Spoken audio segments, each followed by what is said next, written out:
Alright, look, I'm a pretty rustic player. I very rarely go for a parry. I find my offhand best suited for like a poking S-stock or like a hand axe or something like that. And one of my favorite things to do is, pretend I don't have anything in my offhand, and then pull a rapier out of nowhere to finish off an opponent. It's so much easier to reaction roll a two-handed greatsword than it is to have to reaction roll both a greatsword and an S-stock. But my point is I rarely go for parries, and in fact I rarely even have a parrying tool equipped on my characters. But the thing that I've come to realize is I'm looking for a lot of the same cues that people who do go for parries are looking for. Let's take this last clip for example. So I've noticed that this host likes to press L1 quite a lot. So I'm going to hit them once, and I notice that they've already tried to swing into that first R1 of the Lucerne. Most likely, they're going to swing again. So in a situation where another player might go for a parry, I'm just going to do the full weapon art, which will wombo combo them into oblivion. And this same mentality applies to like a lot of different weapon matchups. Like, oh, we have Freed Scythe. I wonder what they're going to do. And again, in a situation where other players might parry, I just like to go for weapon arts that have hyper armor. Because at its essence, it's still a read. I'm still like predicting what they're going to do and countering it. The difference is, I don't have to be nearly as accurate with my timing on like one of these weapon art reads, whereas on a parry, your timing has to be pretty accurate. Plus, I really love having the offhand rapier as an option or something like it, because people don't get to roll around forever against this setup. But lately I've made a concerted effort to actually try to parry people. It started out in just like very obvious circumstances where like hosts were spamming R1 over and over again.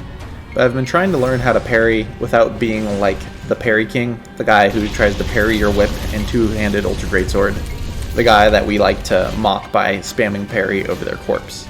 I've just tried to like learn how to parry the more obvious things. Like here, I'm very clearly attempting to parry this guy's spear charge. I end up parrying his phantom, which while totally unintentional, puts me in great position to parry this host. To practice my parries lately, I've been using a spear and shield setup. There's a lot of benefits to that, one of which is that you can throw out these like R1 bait parries, where people will swing right after your R1s. But I think the most helpful part of the spear and shield setup is that like opponents feel they need to get in closer to you in order to land their hits and get out of the range of the spear. So as a result, you get a lot more rolling R1s because people feel like they need to roll through the range of the spear in order to get to you. You also get a lot of people just like walking up from a long distance and pressing R1. And because the spear is so fast, you get so many instances of mutual hit stun, where if your opponent decides to like start swinging coming out of that mutual hit stun, you're just going to parry them easily. So I was able to put a lot of that together in one invasion. I was trying out a thing where I was trying to do live commentary while I was doing it, but I noticed all I ever did was be like, oh nice, I got a parry. So it ended up being relatively useless and something I'm not going to do again, but this still turned out to be a great invasion, kind of just demonstrating like where I'm at with my critical game. It's not something I'm shifting my whole playstyle to, it's just something I'm like trying to incorporate, and only in instances where that really makes sense. I don't think I'm really going to focus on doing like some sick montages of me like swapping all of my armor on and off between parries or like swapping to different weapons. It's a cool flex, but just like I want to parry where it makes sense to in my playstyle. And just like you don't want to force a weapon matchup that doesn't favor you, I'm also not going to force a parry where it doesn't make any sense. Or it's like the risk is too high for the reward. One of the reasons I've really enjoyed parrying though lately is it like really kind of forces you to try to think what your opponent is thinking. Trying to like get into their head and read what they're going to do. And you do that by recognizing patterns in people's playstyles. So like this guy with the Dragon Slayer's axe, he likes swinging a lot. And I'm playing this fight pretty poorly. Like he's doing that passive thing where it's like, make you chase him, and when you get close enough they do a turn and burn. But that's the big flaw in their playstyle, is that whenever I get close they just start swinging. So they're going to throw a bomb at me, and I'm going to treat it like a reverse Barker bomb bait, where I'm going to roll into them expecting them to swing and parry right out of it. And yeah, it worked because I made a read and I guessed right. But that also worked because I hadn't gone for a single parry yet. That guy didn't really think it was a possibility, and I don't even think he saw me swap to assess this. And that swap is something I see so often. It's like people pull out a parry shield, and what's the first thing they do with the parry shield? They try to parry. And damn, is that an easy read every time. And I think a big reason that people pull out parry shields is they're getting hit by a fast weapon and they're like, oh, I can parry fast weapons. But that's some pretty flawed logic on their end, because it's like, if I'm hitting you and you're not able to even reaction roll my swings, like, why do you think you're gonna have the timing down to parry me? You can chalk a lot of that up to just like hosts and like other people you're playing just being a little bit panicked. They kind of get in that zone where they're like only thinking one step ahead. I'm Amish did a really great video on this, where he talks about getting out of that zone of just turning your brain off and playing on reaction, and instead thinking about like strategies and what you're doing that's working and not working while you're playing. I like to interpret that as like analyzing the fight while it's happening, just trying to like find weak points in their game and think about what they're gonna do next. So speaking of which, I just killed this guy's Phantom, and then he hit me with a bunch of R1, so I'm like, okay, I'm gonna go into my inventory, get my parry shield, and then I'm gonna set up parry him. But then the guy just never swings. Like at all, and he just seems very scared of this shield. And I think that's just like over-respecting the parry tool. Yeah, I have the ability to parry. Does that mean I'm gonna be able to parry your straight sword on reaction? Probably not, because straight swords are way too good in this game. So that kind of leads me into my next point, which is that you're reading opponents and what they're going to do and try to make predictions, and at some level, so are your opponents. Reading ends up being like a two-way street in this game, and I've been trying to come up with ways for it not to be.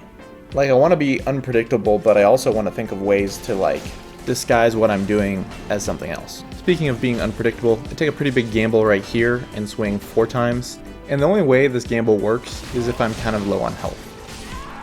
Just a moment ago, I tried the exact same tactic on the gold, and they ended up rolling that third R1 because I wasn't low enough on health, because they felt like if they hit me now, they wouldn't be able to finish me off. But parties just get this bloodlust when you get low on health. They just like charge and chase after you, even when it makes no logical sense. And that's kind of just what I love about invading, is you're making a series of wagers that your opponent is going to do things that are illogical and that you're going to be able to punish them. And that, I feel, is like the divide between duels and invasions. In a duel, you have to be better than your opponent, or maybe more passive. But in an invasion, the likelihood that you're better than 2 or 3 people is pretty low, so you just have to be more clever. So, back to the invasion at hand, I'm expecting the Gundyrs charge, and I'm waiting there with my Cestus and being like, come on, like let's do your Gundyrs charge from neutral so I can parry you. But the host isn't playing the game, they're rolling around and playing passively, and that's because I'm not putting enough pressure on them. I'm not making them panic and do something stupid like a Gundyrs charge from neutral. So I go back to the offhand S-Stock to reapply that pressure, and really only a couple seconds after the Cestus gets put away, what does the host do? Exactly what we wanted them to do. And then for whatever reason, this host animates incorrectly, and I thought they DC'd for a second, but either way, it kind of ruined my edgy moment where I was going to quiet resolve and slow walk away while they die. But hey, I'll take it. I'll take it. Alright, so now I'm going to try to put it all together in like one big demonstration of like my philosophy on parrying. I've been like kind of whipping this host's ass with an offhand hand axe, and I've just been kind of using that to like pressure the party to get my damage from my greatsword and pressure with the offhand hand axe. So I go for a parry here, totally whiff it, get properly punished for it, but that's okay, because I'm like, okay, I've tried the parry on a read that I thought I had, obviously didn't have it. Now I'm just going to go right back to my normal playstyle, chase down this guy and kill him with the hand axe. I mean, that's pretty on brand for what I do in a lot of these invasions. But I still think I can parry that host's axe. Like, for some reason, axes to me are extremely parryable. They don't have any hyper armor, they have kind of a long windup.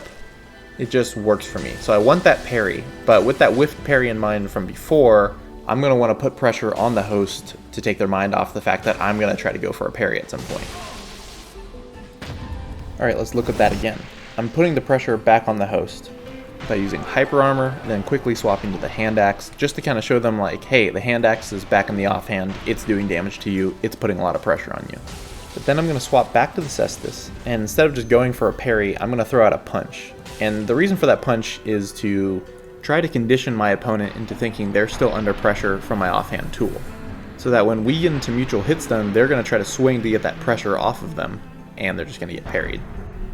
Well, I hope you liked this deeper dive into like pressure and offhand tools. I had a lot of fun making it. If you guys had any other ideas of stuff you might want me to talk about or cover, let me know. Thanks for watching, guys. I'll see you in the next one.